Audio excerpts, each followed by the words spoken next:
예, 사도행전 9장이 되겠습니다.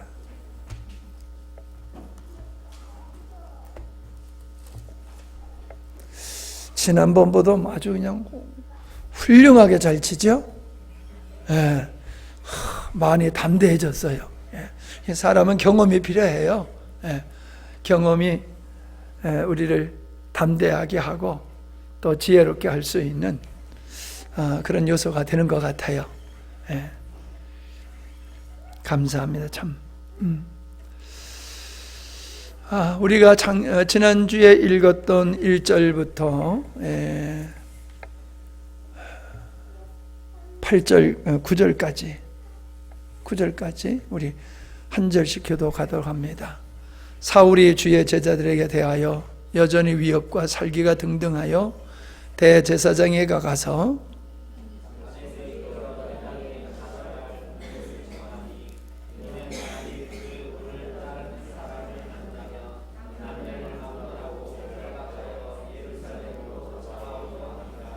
사울이 길을 가다가 다메섹에 가까이 이르더니 호련히 하늘로부터 빛이 그를 둘러 비추는지라.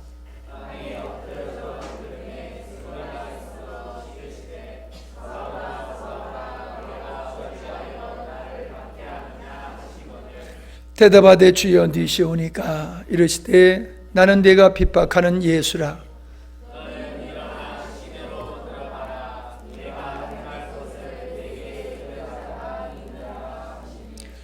같이 가던 사람들은 소리만 듣고 아무도 보지 못하여 말을 못하고 서 있더라.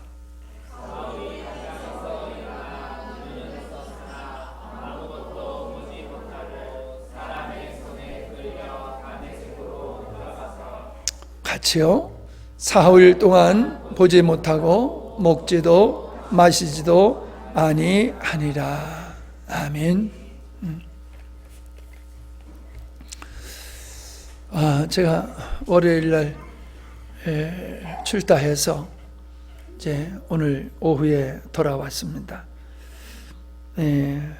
나가서 은혜도 많이 입었지만은 또 아픈 이야기도 많이 듣고 또 이렇게 돌아왔더니 또 이렇게 좀 마음 아픈 전화도 받고 이러다 보니까 제가 좀 많이 힘이 듭니다. 마음적으로도 힘이 들고 육체적으로도 좀 힘들고 그래서 오늘 말씀은 아마 좀 짧게 하고 마칠까 합니다.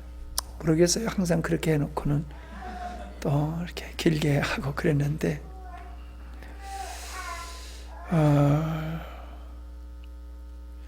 사울이 박해하던 자리에서 박해를 받는 자리로 그 위치가 바뀌어졌지요.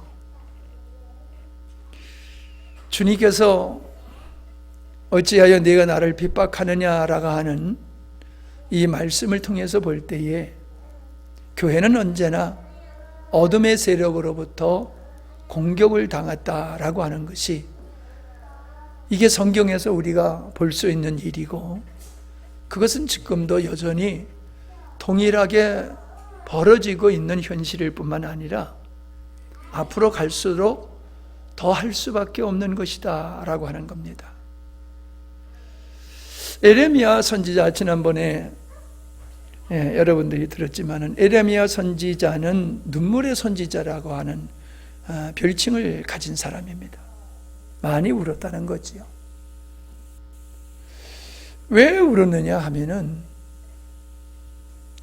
예레미야는 하나님의 말씀을 통해서 미래의 자기 민족이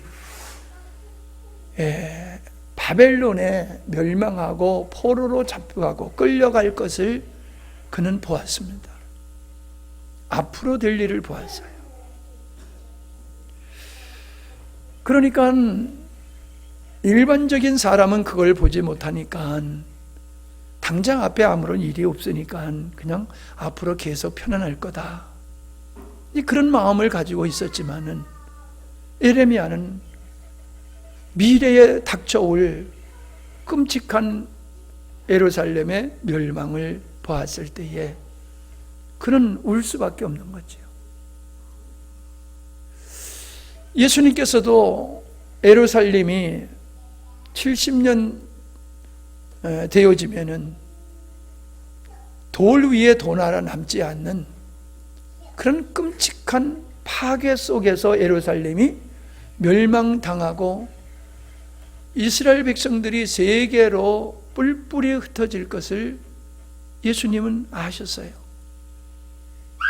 그래서 예수님은 눈물을 지으셨던 거지요. 나는 이 마지막 시대를 당하는 이 시대도 동일하다고 생각을 합니다. 당장 먹고 마시는 문제로만 본다라고 하면은 그렇게 큰 문제가 없어요. 그리고 이렇게 두드러지게 일반적인 사람들이 볼 때에는 교회가 그렇게 위기 있냐 이렇게 생각할 수가 있어요. 그러나 사회적인 구조 속에서 전도가 점점 어려워질 뿐만 아니라 아이들을 낳는 것도 줄어들고 학교의 이 교육 시스템에 의해서 아이들이 여가 생활이 없고 그러다 보니까는 아이들이 교회에 나올 수 있는 시간조차가 원천적으로 차단되는 거죠.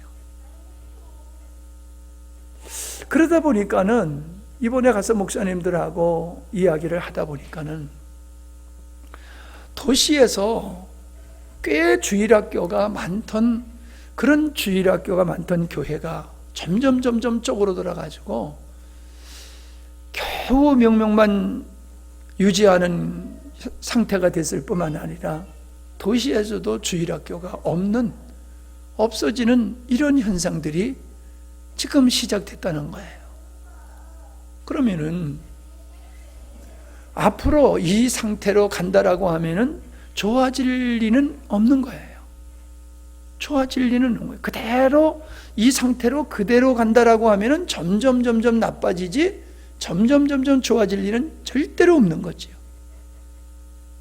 그냥 이대로 가면은 한국 교회는 유럽의 교회를 따라가서 교회가 술집으로 팔려갈 수 있는 그런 게 된다는 거죠. 근데 설마 이렇게 생각하셨죠? 얼마 전에 목사님들이 다녀가셨을 때에 그 재개발 때문에 그 교회가 이사를 해야 되는 그런 목사님이 계시더라고요. 보상을 받아가지고 이걸 다른데 이제 예배 초소를 준비를 해야 되는데 그래서 여러 가지 알아보니까는 교회가 매물로 나온 교회가 그렇게 많은 줄 몰랐대요. 교회가 지금 매물로 나온 게 많은데 이 매물로 나온 교회를 이단들이 하나하나 다 사간다는 거예요. 그래서 겉으로 보면은 건강했던 기존 교회가 어느 날 보면 이단들의 아지트가 되어지는 일들이 지금 왕왕 일어나고 있다는 거예요. 왕왕. 아직은 예배당이 술집으로 바뀐 것은 못 봤지만은 예배당이 이단들에게 넘어가는 일은 쉽지 않게, 어렵지 않게 볼 수 있는 그런 현상이 왔다는 거죠. 이대로 가면은 한국 교회는 머지않아서 유럽 교회와 같이 노인들만, 좀 표현하면 우습지만은 여러분들이 노인이 되면 여러분들만 앉아서 예배드리지 젊은 사람들은 없는 교회가 되어지고 조금 더 가서 여러분이 세상을 떠나게 되면 교회도 없어질 수 있는 그런 상황이 좀 오고 있다는 거예요. 현저하게 오고 있다는 거예요. 이것을 내다보면서 걱정하고 이걸 어떻게 해결할까? 왜 이런 현상이 왔는가? 그래서 우리의 자신을 성찰하고 이런 시대적인 변화와 영적인 회복을 통해서 영적인 변화에 대처하고 또 영적으로 무장해서 우리가 미리 이 교회가 건강하게 든든히 서가지 아니하면은 10년 후, 20년 후, 30년 후에는 이 땅의 교회가 상당히 위축될 수밖에 없는 상황이 올 거다. 그냥 가만히 내버려둬도. 그런데 이 무덤도 여기에 더 가세를 하는 게 뭐냐 하면은 교회를 싫어하는 세력들이 이 땅에는 있다는 거죠. 특별히 세계에 믿지 않는 어둠의 영들의 그 영향 아래 있는 이런 사람들은 교회를 몹시 싫어하지만은 한국은 더더욱 더하다는 거죠.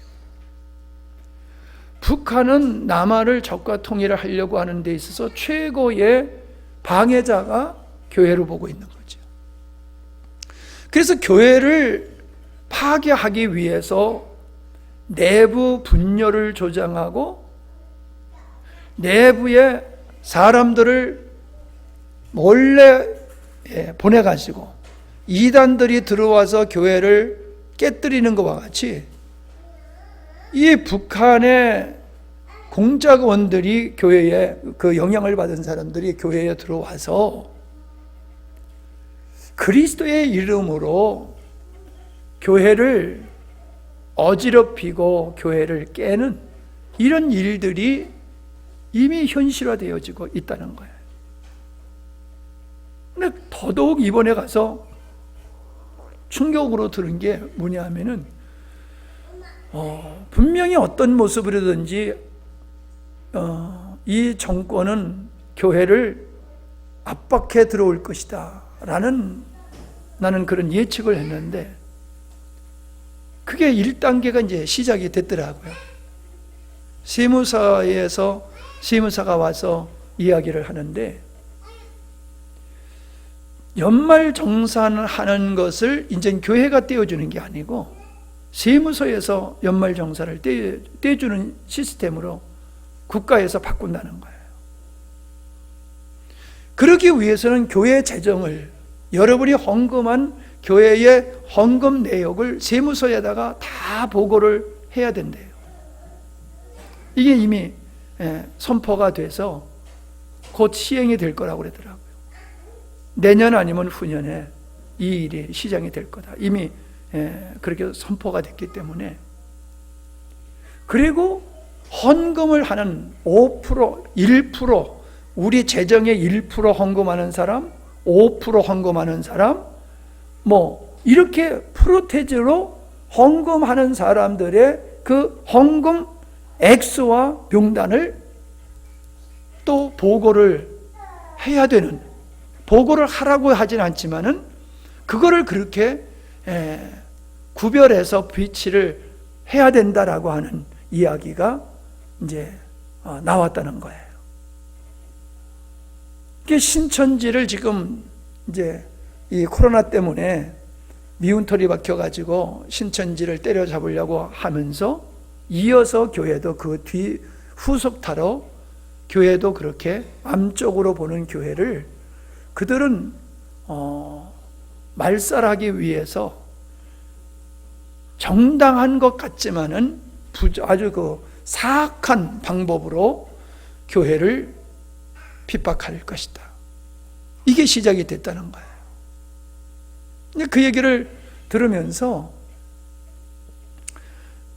제가 그런 얘기를 했잖아요. 이집트가 어떻게 이슬람화가 그렇게 쉽게 될 수 있었던가. 그렇게 강력한 기독교의 나라였던 이집트가 어떻게 그렇게 한순간에 이슬람화 될 수 있었던가 하는 그 궁금증을 물었을 때에 그들이 개종을 하게 되어지면은 국가 공무원이 될 수 있고 세금 혜택을 받을 수 있고 여러 가지 국가로부터 혜택을 받게 되고 만약에 기독교의 신앙을 갖는다고 하면은 박해는 하지 않지만 전혀 혜택을 주지를 않았다는 거죠. 그랬더니 모든 사람들이 혜택을 받기 위해서 이슬람으로 개종을 했다라고 하는 게 역사적인 사실이고 그런 것을 거절한 사람들은 kopt교회라고 하는 교회인데 이 사람들은 사회적으로 진출할 수 있는 길이 다 차단이 되어버린 거예요. 그러니까 그 사람들이 사는 곳은 어디냐 하면은 쓰레기장이에요. 쓰레기장. 쓰레기장에서 그들은 쓰레기 더미에서 그걸 분류해가지고 쓰레기를 처리해서 먹고 사는 그런 생활을 하지 아니하면은 먹고 살 수 없는 그런 상황이 됐고, 그 후손들이 지금도 그 쓰레기장 옆에서 집단촌을 이루고 살고 있다는 거죠. 우리는 사회 곳곳에서 믿음을 가졌다라고 하는 한 가지 이유 때문에 불이익을 당하는 이러한 일들이, 사례들이 일어나는 것을 익히 알고 있지만은, 아이들의 얘기를 들어보면은 그러더라고요. 동성애가 잘못된 것이라고 얘기하면은 아이들한테 완전히 왕따를 당한다는 거죠. 그래서 자기가 잘못했다고 사과를 하지 않으면 주변의 아이들이 그 동성애가 잘못됐다라고 하는 그 아이를 그렇게 괴롭힌다는 거예요. 지금 장로라고 하는 국회의원들이 동성애 이 법을 합법화시키고 이 법을 통과하려고, 입법화하려고 하는 일에 장로들이 그 일을 앞장서서 하고 있다는 거예요. 교계에서도 그런 사람들이 나오는 거죠. 여러분은 어떻게 보세요? 그 사람들이 정말로 예수 믿는 사람일까요? 정말로 예수 믿는 사람이라고 하면은 그렇게 성경에 반하는 악법을 만드는 일에 동참할 수가 없죠. 돈 몇 푼 때문에 신앙을 버리는 일은 없겠죠. 참신앙을 가진 사람들은. 우리는 이렇게 남의 얘기는 쉽게 할 수 있어요. 근데 내가 그 상황에 처했을 때는 어떻게 할 거냐는 거예요. 내가 그 상황에 처했을 때에 내가 돈 몇 푼 때문에 신앙을 버릴 것이냐, 신앙 때문에 내가 인생을 정말로 피곤하게 살게 된다 할지라도 모세와 같이 고난의 길을 기쁨으로 선택할 것이냐, 이것을 우리가 선택하지 아니하면 안 되는 시대가 너무나 빠르게 올 수 있다는 거예요. 상상외로 이러한 때가 우리 앞에 빨리 다가올 수 있다. 한국이라고 하는 이 사회적인 상황은 세계 어느 나라에도 없는 이 남북의 분단과 갈등과 이 사상의 이 논쟁 속에서, 엄청난 그런 그 논쟁 속에서 다른 나라도 공산당이 있잖아요. 그러나 거기는 북한과 같은 주적이 있는 게 아니지요. 그리고 남한을 적화시키려고 하는 것과 같은 세력들, 국가가 있는 게 아니지요. 그냥 사상의 자유가 있으니까 그게 허락이 되고 그게 문제가 되질 않아요. 근데 우리나라는 안 그래요. 우리나라에서 그러한 그 자유민주주의와 신앙에 반하는 사상을 합법화하게 되어진다라고 하면은 걷잡을 수가 없는 거예요. 걷잡을 수가 없는 거예요. 그리고 이 사회의 구조는 완전히 혼미할 수밖에 없는 사회가 될 뿐만 아니라, 그런 사회가 오면은 제일 먼저 죽어야 될 사람들은 목사예요. 목사들. 그리고 얼마 안 있으면은 임직해야 할 이 양반들이 그 다음 타자로 빨리 죽어야 될 사람들이에요. 그러니까는 안 받아도 돼. 아니, 나 죽기 싫으니까 그런 상황 와서 나 두 번 타러 목사님 뒤따라서 난 죽기 싫다 하면 받지 마세요. 네? 받지 마세요. 뭐 사실 그렇게 제가 가서 보고 들은 것들을 오늘 말씀을 전하려고 했던 건 아니에요. 근데 오늘 다시 한번 이 지난주에 나눴던 말씀에 이어서 말씀을 나누려고 하다 보니까는 박해받는 교회가 또다시 보이고, 한국 교회가 그렇게 박해받는 교회로서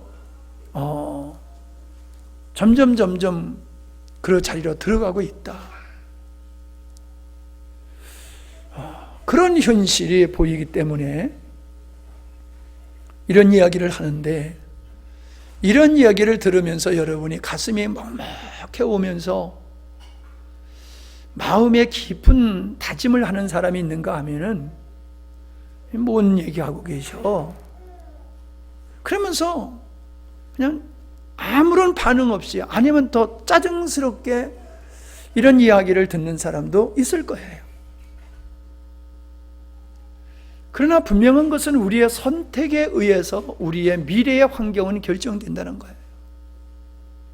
개인적인 믿음의 선택이나 어떤 국가의 제도나 시스템이나 이 모든 선거, 이런 그 국민의 어떤 의무와 이런 주권적인 행사 속에서 우리가 잘못 선택하고, 우리가 국민으로서 주인의식을 가지고 바르게 이 공무원들을 우리가 감독을 하고 우리가 제대로 살피지 아니하면은 이슬람의 그 몇 프로 안 되는 사람에 의해서 그 나라들이 혼미해지고 어지럽혀지는 것과 같이 이 나라도 그렇게 될 수 있다. 더 심한 얘기를 들은 것을 여러분에게 하고 싶지만은 그건 하지 않겠어요. 그래서 앞으로 우리가 이제 예를 들어서 국가에서 보조금을 받아가지고 어린이집을 한다든가 방과후를 한다든가 이러면은 국가가 요구하는 그 모든 자료, 보고서를 철저히 내야 돼요. 그러니까 국가의 돈을 받기 때문에 그런 그 행정적인 지도를 받아야 되는 게 맞거든요. 그런데 교회가 국가의 지배를 받게 된다라고 하는 것은 이건 다른 차원이에요. 신앙의 자유가 박탈되는 거예요. 국가의 제도 시스템에 의해서 교회가 신앙의 자유가 박탈되어지는 것은 우리 국민이 자유라고 하는 국민의 권리를 박탈당하는 것보다 더 심각한 거예요.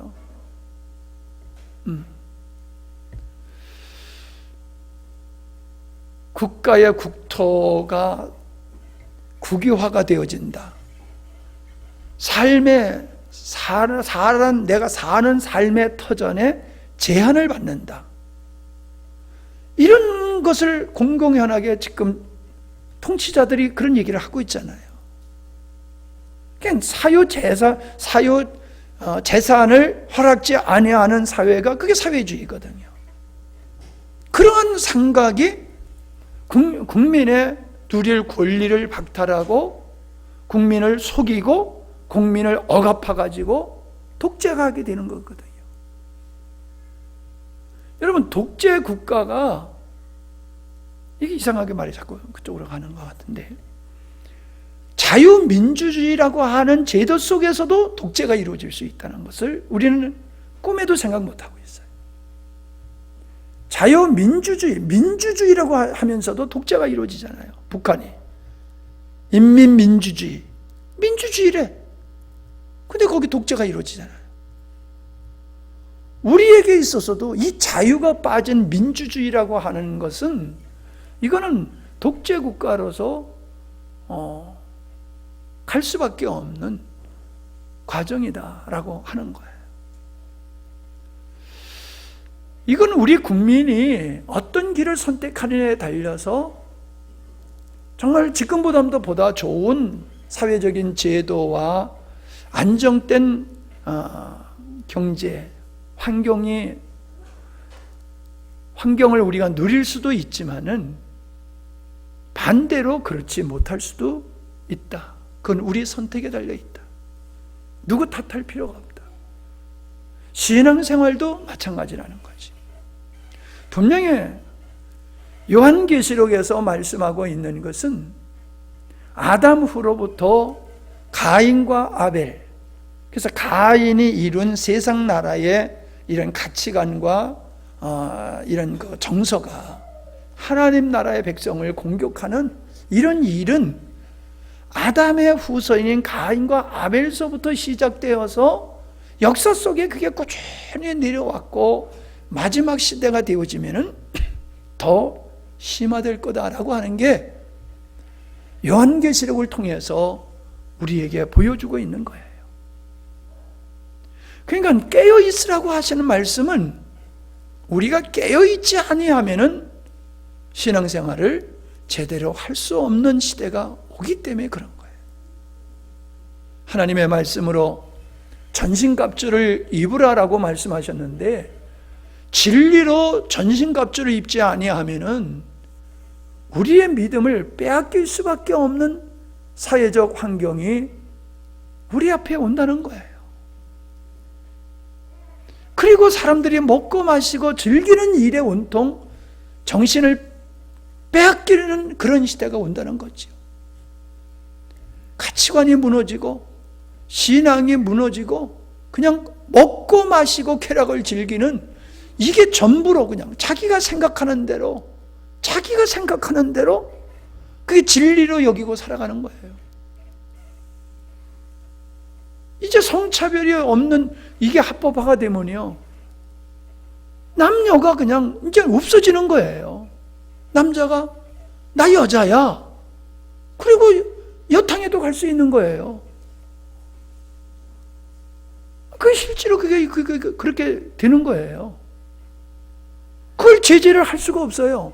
부모가 자식에게 그런 거 잘못하면은 그런 걸 이제 그건 잘못된 거야 하고 가리키면 그게 또 아이들에게 뭐라고 얘기해야 되는지 모르겠어요. 어떤 단어를 써야 될지 모르지만은 자율권을 침해했다고 그러든가 인권을 침해했다고 아니면 아이를 핍박했다라고 하는 죄목으로 부모가 법의 제재를 받는 이런 시대가 온다는 거예요.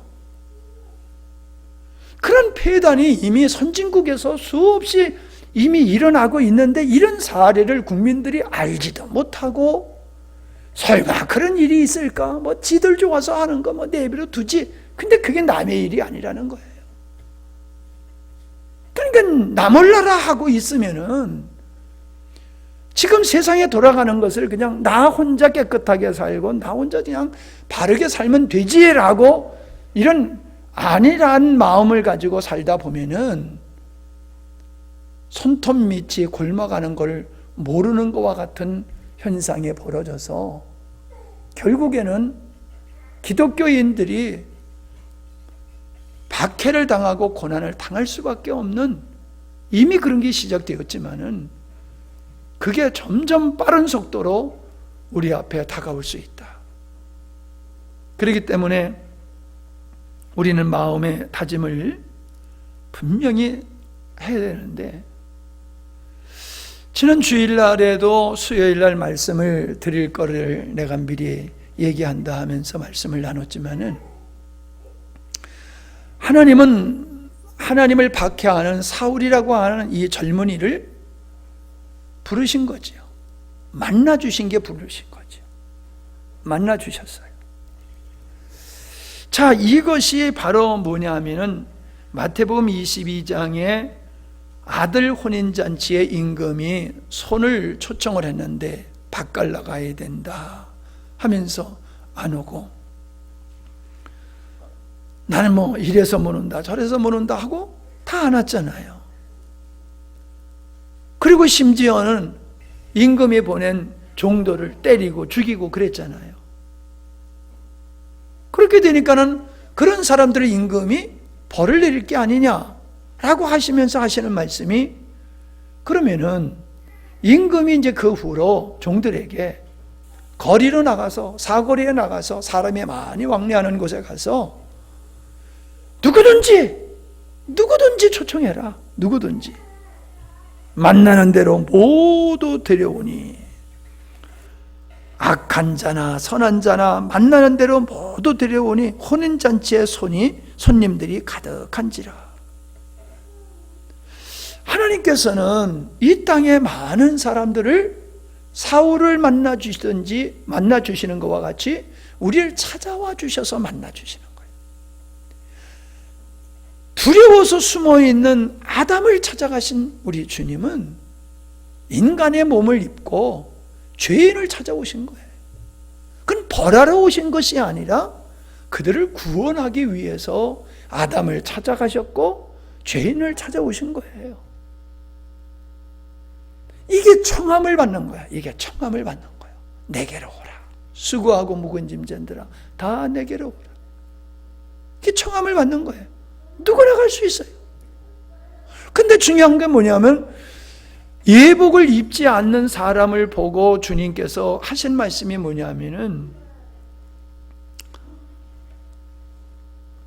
예복을 입지 않는 한 사람을 보고 이르되 친구여 어찌하여 예복을 입지 않고 여기 들어왔느냐 하니 그가 아무 말도 못하거늘 임금이 사원들에게 말하되 그 손발을 묶고 바깥 어두운 데에 내 던지라. 거기서 슬피 울며 이를 갈게 되리라. 그러니까 청함을 받은 자들은 반드시 뭘 입고 가야 되냐면은 예복을 입고 가야 된다는 거예요. 흰 옷을 입고 가야 된다는 거예요. 바꿔 얘기하면 구원받은 자들은 반드시 흰 옷을 입은 자들만 구원받는다는 거예요. 흰 옷을 입지 않는 자들은 구원을 받을 수가 없다는 거예요. 그걸 얘기하는 거예요. 그럼 흰 옷은 간단하게 얘기하면 두 가지예요. 예수 그리스도로 죄 사함을 받았다라고 하면은 그 사람은 흰 예복을 입은 사람이에요. 죄 사함을 받았기 때문에 흰 옷을 입은 사람이에요.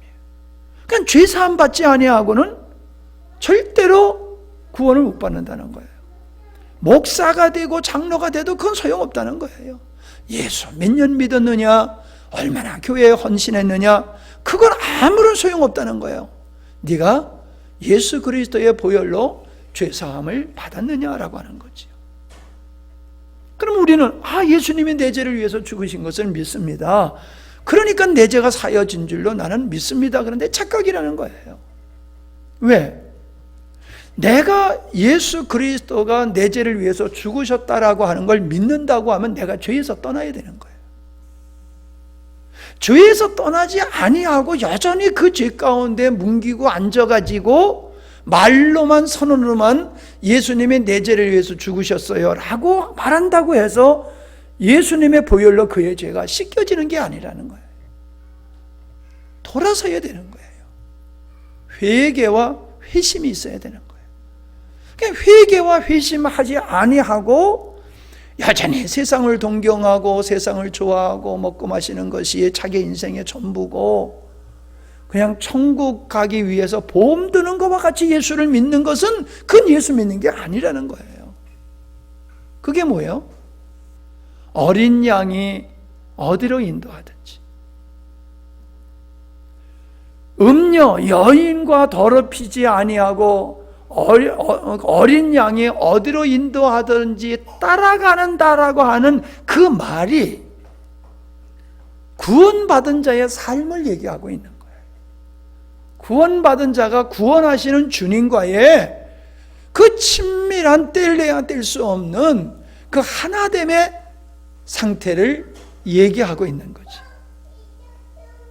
그러니까 예수님의 내 죄를 위해서 죽으셨어요 라고 하는 걸 믿는 믿음이 참 믿음이라고 하면은 흰옷을 입게 될 것이고, 그 믿음이 정말로 참 믿음이라고 하면은 세상 것으로 우리를 미혹하는 세상의 사조와 풍조와 유행을 따라서 그걸 섬기면서 살지를 않게 된다는 거예요.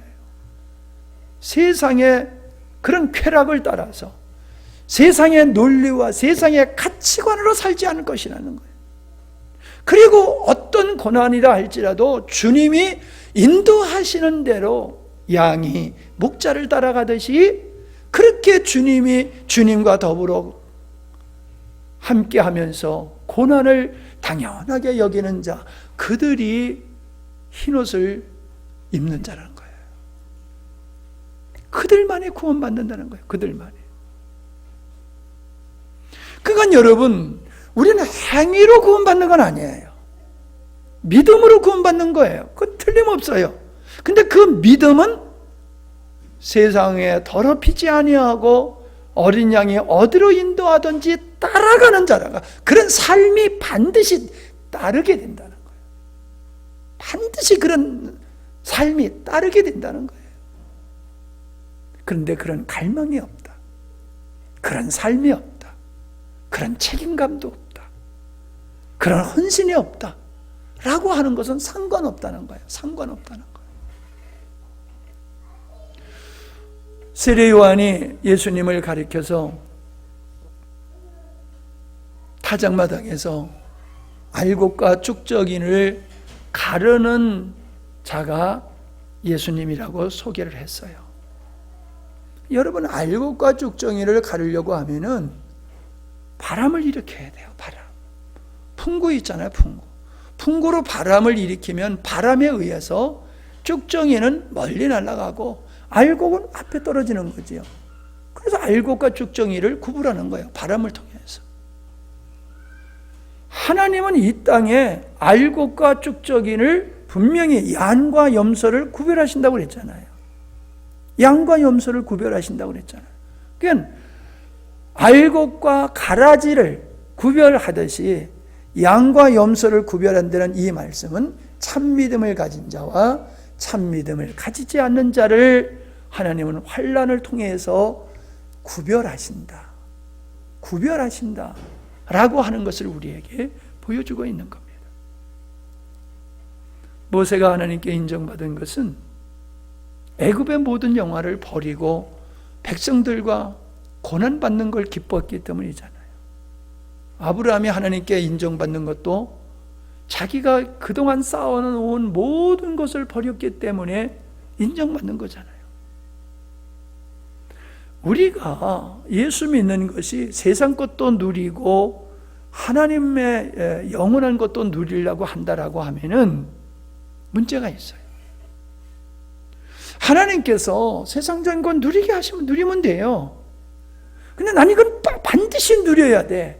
이러면 문제가 달라지는 거예요. 그러면 문제가 달라져요. 그런 사람은 믿음 지키기가 어려워요.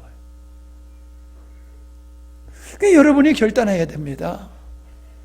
이 시대에 수많은 사람이 옳다고 생각하면서 가는 그 대중들이 따라가는 길을 여러분이 따라갈 것이냐? 아니면은 나 혼자라도 복음을 선택하고 복음의 길을 어리석고 미련하고 바보 천치라는 소리를 들으면서도 나는 이 길을 갈 것이냐는 여러분의 믿음이 있으면 그 길을 선택할 거예요. 믿음이 없으면 환경에 의해서 세상을 선택하고 갈 거예요. 그러니까 애굽에서 나온 사람들은 청함을 받은 사람이에요. 애굽에서 불러낸 사람들은 하나님의 청함을 받은 사람이에요. 근데 가나안 땅에 들어간 사람은 누구냐? 택하심을 입은 자들이에요. 택하심을 입은 자들. 나는 이 말씀이 참 이해가 안 됐어요. 청함 받은 자는 어떤 자고 택함 받은 자는 어떤 자인가? 어느 선이 청함이고 어느 선이 택함인가? 이게 분명하지 않았어요. 이 근래에 하나님께서 이것을 알게 하시는 은혜를 주셨어요. 택함을 받는 것은 청함을 받는 사람이 자기가 의지적으로 주님을 선택해야 돼요. 주님을 따라야 돼요. 주님을 쫓아야 돼요. 주님을 순종해야 돼요. 그러면 그 사람은 택한 자리에 들어가게 되는 거예요. 보세요.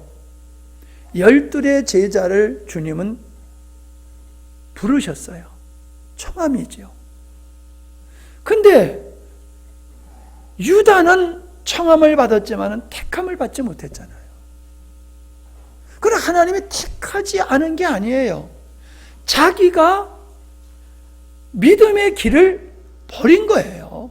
주님을 버린 거예요. 지가 버림을 통해서 그는 택함에 들어오지 못한 거지요. 다른 제자들은 똑같이 넘어졌어요. 유다와 똑같이. 주님 모른다, 살겠다고 다 도망갔었죠. 그러나 그들은 다시금 돌아왔잖아요. 그리고 순교까지 했잖아요. 근데 유다는 돌아오질 않았잖아요. 그러니까 택함을 못 받은 거예요. 참 이 택함의 이 교리가 정말로 어려워요. 우리가 인간으로서 다 이해하기가 나는 힘들다고 생각하는 교리인데, 분명한 것은 성경에서 부름을 받은 자, 청함을 받은 자와 택함을 받은 자가 있다고 하는 것이 명확하게 성경에 기록되어 있기 때문에 우리는 그것을 진리로 받아들여야 되고, 그걸 어떻게 이해하느냐는 거예요. 내가 택함을 받았나? 내가 택함을 못 받았나? 이렇게 생각하지 말라는 거예요. 내가 주님을 끝까지 선택하고 복음의 십자가의 길을 내가 어떠한 불이익과 손해를 보면서도 이 길을 가고 있다고 하면 나는 택함을 받은 자예요. 그러면 내가 택함을 받은 자예요. 그러나 환경에 의해서 왔다리 갔다리 왔다리 갔다리 하는 사람은 택함 받은 사람이 아니에요. 흰옷 입은 사람이 아니에요. 우리가 감성적으로 구원을 얘기해서는 안 돼요. 성경에서 구원에 대해서는 아주 명확하고 단호하게 말씀해 주고 있는데, 우리는 그러면 예수 믿을 사람이 어디 있느냐 해가지고 구원의 진리를 상당히 희석시켜버려요. 사람들의 마음을 상하지 아니하고 교회 나올 수 있도록 하기 위해서 복음의 진리를 희석시켜가지고 그들이 마음 상하지 아니하고 교회 나오고 죄의 문제를 크게 고민하지 아니하고 교회에 다닐 수 있는 사람을 만드는 것이 오늘날 교회의 형편이에요. 여러분, 성경에서 요한복음에서 요한계시록의 마지막에 뭘 했습니까? 이 책에 기록된 대로 해야지 하나님의 말씀에 보태거나 빼는 자는 저주를 받을지어다 그랬잖아요. 그러니까 우리는 성경을 그대로, 저 사람의 기분이 나쁘든지 말든지 성경을 그대로 얘기해야 돼요. 보세요. 예수님이 제일 먼저 하신 말씀이 뭐예요? 에? 회개하라 하잖아요. 기분 나쁘죠? 우리가 들을 때 좋은 얘기가 아니잖아요. 그죠? 박사라 집사 똑바로 해. 그러면은 기분 나쁘죠. 그죠? 내가 아무리 잘못했어도 똑바로 하면은 일단 기분 나빠요. 그래, 맞긴 맞아. 근데 기분 나빠. 그거거든요. 근데 예수님이 제일 먼저 하신 말씀이, 아버지께서 주신 말씀이 회개하라 했다는 거예요. 그래서 첫 번서부터 예수님은 미운 털이 박혀버렸잖아요. 여러분, 주님은 사람의 듣기 좋은 소리를 하셨던 분이 아니에요. 선지자들은 백성들의 비유를 마치지 않았어요. 거짓 선자들은 편안하다, 편안하다, 평안을 선포했지만은 선지자들은 회개하라, 회개하지 않으면 너들 죽는다, 그렇게 외쳤기 때문에 돌에 맞아 죽고 톱에 켜서 죽고 우물에 빠뜨려 죽이고, 하나님을 섬긴다고 하는 그들이 하나님이 보내신 선지자들을 그렇게 죽였잖아요. 죽어도 성경은 성경대로 말해야 되는 거예요. 여러분, 비스무리해가지고 겉으로 보면은 예수 믿는 사람인데 정확하게 복음적으로 보면은 예수님과 상관없는 사람, 그래서 그 사람 지옥 가면은 그 책임을 누가 져야 돼요? 목사가 져야 돼요. 그 책임을. 네가 똑바로 안 가르쳐가지고 네가 똑바로 진리를 선포하지 않아서 얘가 바른 믿음을 못 가진 거야. 너 책임져. 주님 그러시지 않겠어요? 근데 이런 거를 편승해서 그런 분위기를 좋아하는 성도들도 책임이 있다는 거지요. 목사님, 왜 복음을 물타기를 하십니까? 복음을 물타기 하면 안 됩니다. 복음으로 우리가 마음이 아프고 자존심이 상하고 그런다 할지라도 하나님의 말씀은 칼과 같아가지고 우리를 찌른다고 하지 않았습니까? 말씀에 우리를 후벼 파가지고 우리의 잘못된 것을 들추어내고 폭로하고 그래서 하나님이 원하시는 믿음의 사람으로 흰옷 입는 자로 우리를 만들어 가셔야지, 왜 사람의 비유를 맞추시기 위해서 복음을 물타기를 하십니까? 이런 의식을 갖는 것이 나는 건강한 성도라고 생각을 해요. 그리고 목회자가 계속해서 복음의 물타기를 한다라고 하면 그 교회를 떠나야 돼요. 목사 내쫓으려고 생각하지 마세요. 자기가 떠나는 게 맞는 거예요. 그런 얘기 있잖아요. 중이 절이 싫으면 누가 떠나야 된다고요? 중이 떠나야 된다고. 그런 무서운 얘기가 있잖아요. 예.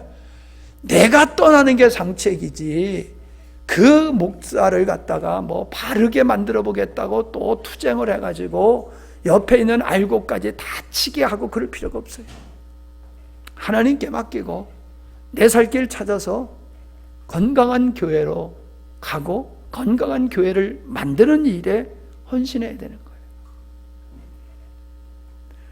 왜 목회자가 짓지 못하는 개가 되고 왜 복음을 물타기를 하느냐 하면은 목회자가 확신이 없기 때문에 그런 게 첫 번째 이유겠지요. 두 번째 이유는 성도들이 무서워서 그러는 거예요. 성도들이 무서우니까 성도들하고 갈등이 빚어지면 내가 목회하기가 어려워. 더 극단적으로 얘기하면 나 쫓겨날지 몰라. 그러니까는 성도들의 비유를 건드리지 않는 설교를 할 수밖에 없는 거예요. 그러니까 교회가 목회자를 망치는 일을 하는 거예요. 그러니까 그 책임은 목회자 스스로에게 있고 성도들에게 있다. 난 그렇게 봐요. 나는 내가 심각하게 생각하는 것만큼 여러분은 심각하게 생각을 안 하는 것 같아요. 나는 심각하게 얘기하는데 여러분은 심각하게 안 듣는 것 같아요. 내가 오해를 하는지 몰라요. 오해하는 부분도 있겠지요. 차라리 내가 오해를 하고 착각을 하는 건 문제가 안 돼요. 그냥 여러분이 좀 이해를 하면 될 뿐이에요. 그러나 내의 어떤 그런 생각이 사실이라고 한다라고 하면은 큰일이요. 그렇다고 하면은 거기에 해당되는 사람은 천국 갈 줄 알다가 지옥 가는 사람이 될 수밖에 없어요. 그러면 목회자가 어느 길을 선택하는 게 참 목자입니까? 비록 목회가 힘들고 갈등이 빚어져서 더 이상 그 교회에서 목회를 할 수 없어서 떠나는 상황이 벌어지고 목회를 할 수 없는 상황이 온다 할지라도 끝까지 바른 진리를 선포하고 진리에 서가는 그런 목회자가 필요한 거예요. 마지막 시대는 지금과 같은 이러한 구조로 신앙생활을 지키기가 나는 어렵다는 확신이 점점 들어요. 내가 예상한 대로 지금 그렇게 흘러가는 걸 보면서 중국에 몇만 명의 선교사가 들어왔을 때에 공산화가 되면서 선교사들이 다 추방되고 지도자들이 다 죽임을 당한 게 중국 교회예요. 그래서 외형적인 교회는 없어지고 교회가 지하로 다 들어가가지고 목사도 없고 공적인 예배도 없는 그런 교회가 되어버렸어요. 그런데도 목사가 없는데도 그냥 성경을 서로 베껴가면서 읽고 그 기도하면서 하나님이 주신 계시의 말씀을 그냥 서로 나누는 거예요. 초대교도 같이. 목회자만 하는 게 아니라 말씀의 은혜가 있는 사람, 또 말씀의 은혜를 입은 사람은 은밀히 모여가지고 그렇게 주님을 찬양하고 말씀을 나누고 위로하고 격려하고 그런 걸 통해 가지고 주님의 생명 있는 교회가 보이지 않게 중국 교회에서 존재했고 그 교회가 7천만이라고 하는 숫자를 이루게 된 거죠. 근데 급속도로 중국 교회가 또 퇴폐해져 가고 있어요. 부패해져 가고 있어요. 어느 정도 국가에서 종교를 좀 느슨하게 놔주니까는 금방 부패하는 거예요. 선교사들이 들어가 가지고 다 그들을 오염시켜 버리는 거예요. 그래서 중국 교회는 지난날에 그러한 그 순수한 초대교회적인 그런 면들이 상당히 없어졌어요. 거의 이제는 한국 교회나 다른 나라의 교회와 비교할 수밖에 없는 그런 교회로 부패해 버렸어요.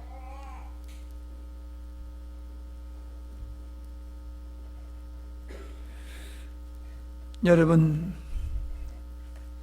먼저는 여러분 자신을 성찰해 보기를 바랍니다.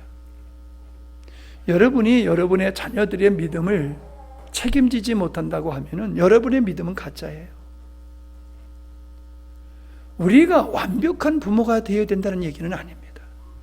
그러나 주님은 우리의 자녀를 위해서 여러분을 하나님은 쓰시는 거예요. 그래서 여러분이 주님의 나팔수가 돼야 돼요.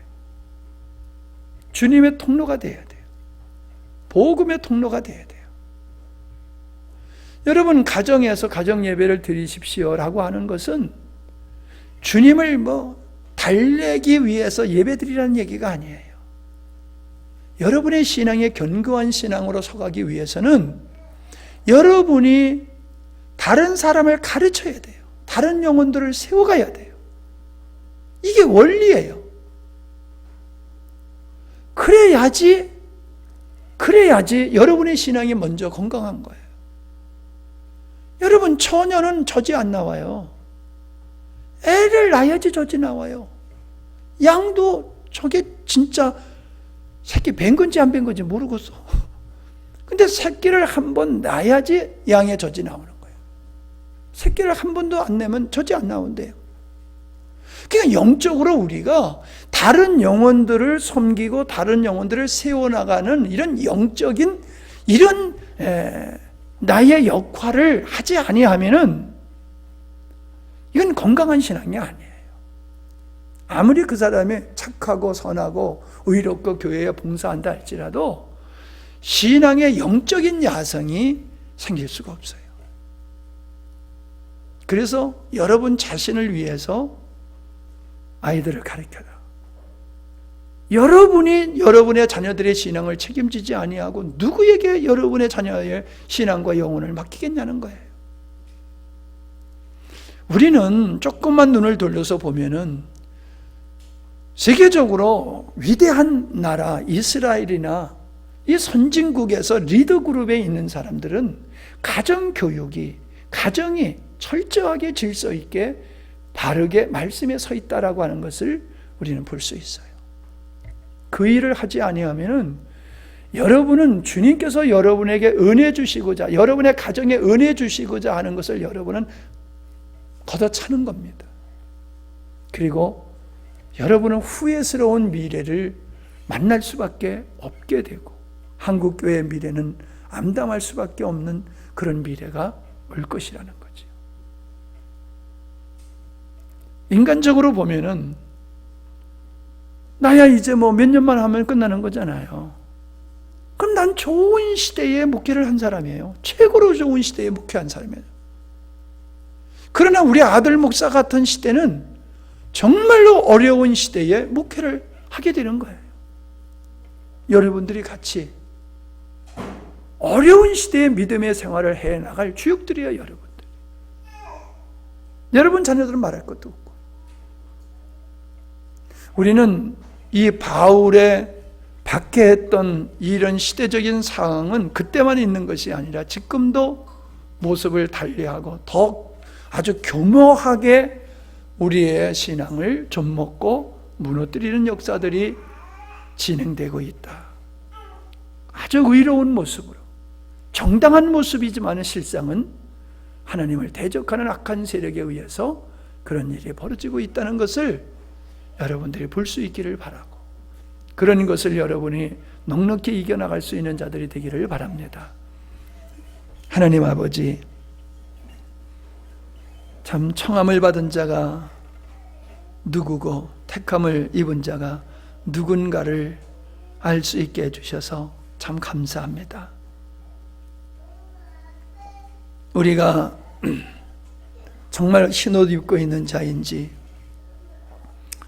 그래서 라우디아 교회를 통해서 안약을 사서 눈에 발라 보게 하고 옷을 사서 입어서 벌거벗은 수치를 면하라고 하신 것과 같이 우리가 영적으로 분별이 없으면 분별할 수 있는 은혜를 입어야 되고, 우리가 영적으로 흰옷을 입지 못하고 벌거숭이의 모습으로 살고 있다라고 하면은 빨리 우리가 흰옷 입은 자로서, 예복 입은 자로서 서가는 이러한 역사가 우리에게 있게 해 주시옵소서. 시대적인 상황을 잘 볼 수 있는 눈을 허락하시고, 참으로 우리가 깨어 있어서 넉넉히 시대의 약함을 이기고 승리할 수 있는 우리 모두가 될 수 있도록 사모함이, 목마름이 있게 하시고 주의 긍휼하심을 간구합니다. 영광 받아 주시옵소서. 예수님의 이름으로 기도하옵나이다. 아멘.